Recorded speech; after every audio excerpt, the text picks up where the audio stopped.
तुळापूरमध्ये जे त्यांनी रक्त सांडलेलं आहे आपल्या जीवनाचा त्याग करणं मोठी गोष्ट आहे।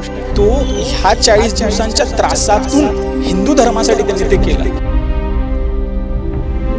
विघ्ने असंख्य जरी पथ चालताना घालून भीक कधी यमयातनाना धर्मातायु बलिदान करू सहर्ष संभाजी बाजी शिवबा रविवर्तदर्श।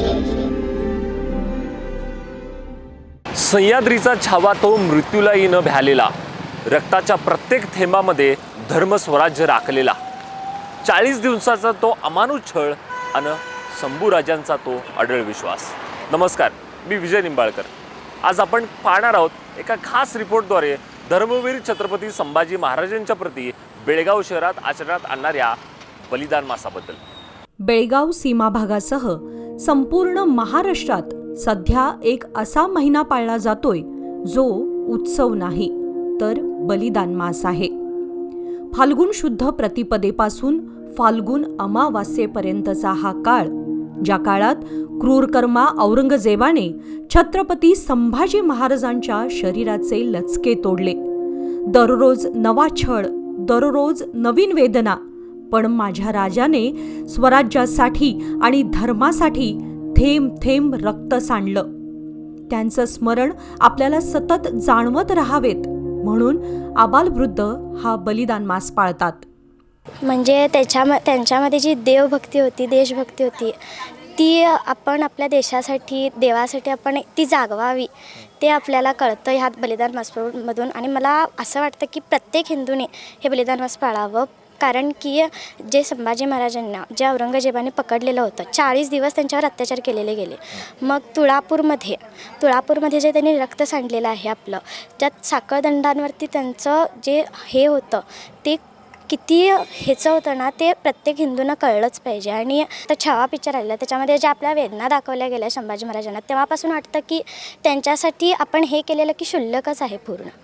आणि तेवढं ज्यांनी जे हाल सोचले ना, त्याच्यापुढे आपलं कायच नाही आहे। आता आम्ही जवळजवळ 6 वर्ष झाली आम्ही बलिदान मास पाळतो। आता जसा हा पिक्चर आला किंवा त्यामुळे संख्या वाढली, पण आमचे प्रयत्न पहिलेपासूनच आहेत। तुमच्यात काय बदल झालाय बलिदान मास पाळत? विचारसरणीमध्ये थोडा बदल झाला आहे, पण स्वराज्य रक्षक संभाजी मालिका यातून दिसणारा संभाजी महाराजांवर झालेला त्रास, अन्याय, आणि त्यानंतर आम्ही वडूबुद्रुकला गेलो होतो, तर तिथल्या लोकांची झालेली जी यातना, त्यावेळेच्या ज्या इतिहास वाचल्यानंतर आणि पुढे नंतर प्रत्येक बाजू समजून घेतल्यानंतर बलिदान मासाचा उद्देश काय आहे हे समजलं। बलिदान मास जेव्हा आधी पाळत नव्हतो तेव्हा काहीच फरक पडत नव्हता, का हे करतात हाही एक प्रश्न होताच। बेंगलोरमध्ये होतो त्यामुळे हा विचार करण्याची वेळ नव्हती आली, पण नंतर समजलं की हिंदूंचं 13वं आणि 14वं ज्योतिर्लिंग छत्रपती शिवाजी महाराज आणि संभाजी महाराज आहेत। संभाजी महाराजांना तो मौका होता जो आजचा भौतिक जगातील सगळं सुख औरंगजेबाने पकडल्यानंतर देऊ शकलं असतं, पण का संभाजी महाराजांनी आपलं त्याग केला, आपल्या जीवनाचा त्याग करणं मोठी गोष्ट आहे। आणि तो ह्या 40 दिवसांच्या त्रासातून हिंदू धर्मासाठी त्यांनी ते केलं। त्यांनी ते का केलं हे जर आम्हाला नाही समजलं तर काही अर्थ नाही आहे। हिंदू धर्मात राहून आम्ही जर बलिदान मास नाही पाळला, हे 40 दिवस ते आठवण्याचा हा योग आम्ही हा अर्थाने घेतो। काही लोक म्हणजे बलिदान मास हा प्रकारे चहा सोडतात, म्हणजे चटईवर झोपतात किंवा चप्पल सोडतात, त्यापेक्षा जास्त विचारसरणीमध्ये हा बदल पाहिजे की कोणीतरी आमच्यासाठी आपल्या पूर्वजांनी पाठीमागे खस्ता खाल्ल्यात म्हणून आज आम्ही हिंदू आहोत। प्रेरणादायी तर नक्कीच आहे। जर समजून घेताना, महाराजांचा इतिहास समजून घेताना, त्यांच्या जीवनाचा पट समजून घेताना, संभाजी महाराज जेव्हा 9 वर्षाचे होते त्यावेळेला औरंगजेबाला भेटायसाठी शिवाजी महाराजांकडनं गेले होते। 2 वर्षाचे असताना त्यांच्या साईबाईंचं निधन झालं। तर चालत्या बोलत्या विद्यापीठामध्ये म्हणजे राजमाता जिजाऊ मासाहेबांच्या अखत्यारीत तयार झालेलं व्यक्तिमत्व। त्यानंतर असंही नाही की संभाजी महाराजांना एकाच 2 भाषेचं ज्ञान आहे, अनेक भाषांचं ज्ञान, अनेक ग्रंथ म्हणजे पांडित्यही होते, तसे शूरवीरही होते। हे सगळं असतानाही त्यांच्यावर बरेच विषप्रयोग झाले, अन्याय झाला। आता आम्ही कादंबरीत वाचल्याप्रमाणे चुकाही झाल्या, त्यांच्यावर चुका लादण्याचा प्रयत्नही झाला, पण हे सगळं असतानाही शेवटच्या श्वासापर्यंत त्या माणसाने फक्त आणि फक्त फक्त हिंदूंचा विचार केला. भौतिक सुखाचा विचार केला असता तर हा बाबा औरंगजेब आपल्याला काहीतरी देतोय, तो मुलूक मिळतोय, आपण सोडून द्यावा ना धर्म. हा कुठल्याही एका चाणाक्ष लोकाचा माणसाचा विचार असला असता, पण त्यांनी नाही सोडला ना. त्यांनी नाही सोडला म्हणून आज आम्ही हिंदू आहोत. म्हणूनच एक चांगला पुरुष बनण्यासाठी छत्रपती शिवाजी महाराजांनी संभाजी महाराजांचा विचार आचरणात आणला पाहिजे असं तुमचं? नक्कीच, त्याशिवाय पर्याय नाही. कारण हे जे रसायन आहे हे आपल्याला इथेच मिळतं आहे. बाहेरच्या देशातील लोक छत्रपती शिवाजी महाराजांनी छत्रपती संभाजी महाराजांवर एवढी पुस्तकं लिहिली गेली, तिथले लोक युद्धकला आणि युद्धनीती जी शिकतात ती शिवाजी महाराजांनी संभाजी महाराजांकडनं शिकतात. जर बाहेरच्या लोकांना एवढं अप्रूप ह्या महाराजांचं संभाजी महाराजांचं वाटतं आहे आणि ह्या मातीत जन्म जाऊन जर आम्ही शिवाजी महाराज संभाजी महाराज नाही समजून घेतले तर उपयोग नाही ना. तर हां, हे खरं आहे की ते समजून घेतले पाहिजेत. फक्त छत्रपती शिवाजी महाराज की जय हे जय म्हणण्यापुरती मर्यादित राहता कामा नये. तर त्यांनी काय 40 दिवस खस्ता खाल्ल्यात. आता एक साधं उदाहरण घेतलं की नखं काढली गेली, एक दिवस अत्याचाराची परिसीमा वाढवण्यात आली की आज तुटतील, उद्या तुटतील, परवा तुटतील, पण नाही तुटले ना. त्यांना माहिती होतं याचा शेवट काय तर मृत्यू आहे. पण त्या मृत्यूलाही जीवन करण्याचं काम म्हणजे मृत्यूवरही विजय मिळवला कोण? छत्रपती संभाजी महाराजांनी. पण कशासाठी? आमच्यासाठी. जर आम्ही त्यांचा त्यांनी जे केलं आहे हे जर आठवलं नाही आणि त्यांच्या मार्गावर चालण्याचा थोडा जरी प्रयत्न केला नाही तर आमच्यात काही उरणार नाही. आणि पुढे आम्ही बघतोय अखंड भारत होता, आता समेटून भारत हळूहळू कमी होऊन पाकिस्तान वेगळा झाला, अफगाणिस्तान झाला, इकडनं भूतान वगैरे हे वेगळं, नेपाळ वेगळं झालं. हे सगळं होऊन कुठे येणार? आमच्याही घराच्या दरवाजावर एक ना एक दिवस ती कडी वाजली जाईल. ती वाजता कामा नये आणि कुणाची हिंमत नाही होणार. त्याच्यासाठी म्हणून हे पाळणं गरजेचं आहे. आता ह्या महिन्याभरात आम्ही बलिदान मास पाळतो. कोण काय सोडणार आहे याबद्दलची आम्ही एक लिस्ट तयार केली आहे की काही मुलं ज्यांना चप्पल सोडता येत नाहीत स्कूलच्या कारणानं त्यांनी चप्पल नाही सोडत, पण बाकी साऱ्या गोष्टी सोडतात. म्हणजे चटईवर झोपणे म्हणा, चहा सोडणे किंवा एक वेळचं जेवण करणारी मुलं आहेत.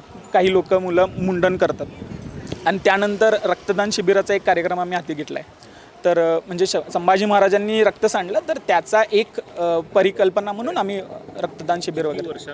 किती मुलं म्हणजे काय एजपासून मुलं याच्यात सहभागी? आता म्हटलं तर तिसऱ्या वयापासून दुसऱ्या वर्षाची पण मुलं म्हणजे आई वडील घेऊन येतात त्यांना. आणि तिथपासून प्रौढांपर्यंत सगळे लोक उपस्थित राहतात. जवळपास 30-35 लोक आता आमच्यात उपस्थित राहतात. 121 पेक्षा जास्त युद्धे लढली, पण एकाही युद्धात पराभव झाला नाही. शिवरायांच्या निधनानंतर स्वराज्य पोरकं झालं असं औरंग्याला वाटलं होतं, पण शंभूराजांनी आपल्या पराक्रमाने त्याला सळो की पळो करून सोडलं. म्हणूनच त्याने अमानुषतेच्या सर्व मर्यादा ओलांडल्या. जीभ कापली, डोळे काढले, दररोज नवीन वेदना दिल्या. पण माझ्या राजाने स्वराज्य आणि धर्मासाठी आपला देह अर्पण केला, तरी तत्व सोडलं नाही. आपलं नाव? संतोष शंकर बाबली. संभाजी महाराजांचं जे हे चरित्र आहे त्या चरित्रातून एक 3 तुम्ही कोणता विषय हाती घेऊन गेला? संभाजी महाराजांनी जे धर्मासाठी त्याग केला आहे ते आम्ही त्याग आता धर्मासाठी ह्यापुढं आम्ही केलं पाहिजे. कारण आताची जी परिस्थिती बघाल, भरपूर अत्याचार होत आहेत हिंदूंवर. त्याच्यासाठी आम्ही जागरूक होणं हे भरपूर गरजेचं आहे आता सध्याची स्थिती. इतिहासातील बलिदान आणि देशभक्तीचा संदेश तरुणांपर्यंत पोचवायचा आहे, तो तुम्ही कसा पोचवा? आता संदेश हा तरुणांपर्यंत पोचवायचा हा शिवप्रतिष्ठाननी जे हाती घेतला आहे, हे बलिदान मास पाळून गावोगावी गल्लोगल्ली ही जी चळवळ चालली, ही चळवळ अशीच चालू ठेवत लहान मुलापासून ते प्रौढांपर्यंत. याच्या आधी इतिहास हा सर्वांपर्यंत पोचला जात नव्हता. आता मोबाईल, इंटरनेट याची सुविधा आहे, भरपूर आहे. याच माध्यमातून आता लोकांपर्यंत हा इतिहास पोचला गेला पाहिजे, हीच आमची चळवळ राहणार आहे. आणि आम्ही दररोज जे इथं पूजा वगैरे करतो ते रील्स बनवून, आता सध्याच्या स्थितीत कसं आहे, घरी बसून मोबाईलवर भरपूर काही बघत असतात. या मोबाईलमध्ये 30 रील जरी आली त्याच्यातून प्रौढांपर्यंतही पोचू शकेल. हा लहान मुलं तर बघतातच, प्रौढ देखील त्यांना आधी इतिहास वाचणं हे तेवढं शाळा वगैरे झाली नव्हती त्यांची. त्याच्यामुळं आता ह्या मोबाईलच्या माध्यमातून त्यांना भरपूर इतिहास हा पोचायला असं आम्हाला वाटतं. नमस्कार, जय शिवराय, जय शंभूराजे. माझं नाव ज्योती छायप्पा चौगुले. मी गेले 5-6 वर्ष बलिदान मासाचं आचरण करत आहे. मांसाहार सोडतो आणि गोड पदार्थ खायचं सोडतो आणि मला ते पाळून आचरणात आणून संभाजी महाराजांनी 40 दिवस जे अत्याचार सहन केलेत त्यांना केवढं त्रास झाला त्याची जाणीव होते. आणि हिंदू धर्मातल्या प्रत्येकाने, या स्वराज्यातल्या प्रत्येक स्त्रियांनी प्रौढांनी बलिदान मास पाळले पाहिजेत. सगळेजण विचारतात बलिदान मास पाळलेला फायदा काय. तर मी सांगू इच्छितो की जे मुली लहानपणापासून पूजेसाठी येतात त्यांनी कधीच आयुष्यात जाऊन, आता कॉलेजच्या आसपास ज्या मुली सिगरेट मारतात, वाईट व्यसन करतात, आमच्या इथं आलेल्या मुली कधीच त्या स्पर्श पण करू शकणार नाहीत. कारण त्यांना माहीत आहे आमच्या राजाने 40 दिवस मरण यातना सोसल्या आहेत. आणि ते ज्या माणसांना, त्या प्रत्येक कडव्यात एक अर्थ आहे की आमच्या राजाला किती त्रास झाला असेल, आणि तो त्रास ज्या माणसाला दिसतोय तो वाईट मार्गाला कधीच जाणार नाही. आणि मुली असतील, मुलं असतील, ही आपला समाज एक चांगला ह्याच्यावर जाण्यासाठी बलिदान मास हा सर्वांनी पाळला पाहिजेत. आपला धर्म टिकावा म्हणून आपण बलिदान मास केलं पाहिजेत. आणि त्या प्रत्येक 40 दिवसात ज्या पूजेत प्रत्येक जो अर्थ सांगितला जातो तो माणसाने एकदा ऐकला की त्याच्या तो डोक्यात आयुष्यभर राहतो. आजही लाखो शिवभक्त या महिन्यात गोडधोड खात नाहीत, पायात चप्पल घालत नाहीत आणि जमिनीवर झोपतात. हे केवळ उपोषण नाही, तर त्या 40 दिवसांच्या असह्य वेदनांची जाणीव आहे. जसे वारकरी विठ्ठलासाठी अनवाणी चालतात, तसंच शंभूराजांच्या बलिदानाची आठवण म्हणून भक्त लोक हा त्याग करतात. जेव्हा एखाद्या पायाला खडा टोचतो ना, तेव्हा राजांच्या बलिदानाची तीव्रता काळजाला भिडते. पुण्यश्लोक छत्रपती श्री शिवाजी महाराज की जय. धर्मवीर छत्रपती श्री संभाजी महाराज की जय. भारत माता की जय. हिंदू धर्म की जय. धर्मवीर बलिदान मास सतत आम्ही, आता नाही म्हटलं तर 10 वर्ष झाले सतत धर्मवीर संभाजी महाराजांच्याबद्दल बलिदान मास पाळतो आहे.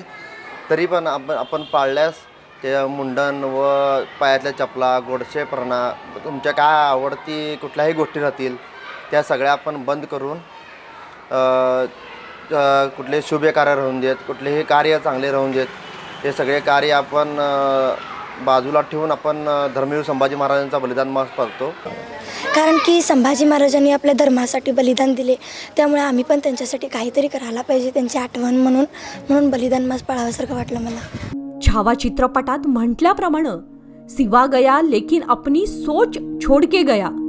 तीच विचारांची आग आणि स्वाभिमान जिवंत ठेवण्यासाठी हा बलिदान मास पाळला जातो. धर्मवीर छत्रपती संभाजी महाराजांच्या बलिदानाची जाणीव केवळ 1 महिन्याभरापुरती मर्यादित न राहता ती कायमची आपल्या रक्तात आणि विचारात भिनायला हवी. हे केवळ उपोषण नाही, तर स्वाभिमानाची धगधगती मशाल आहे, जी प्रत्येक पिढीने जपली पाहिजेत.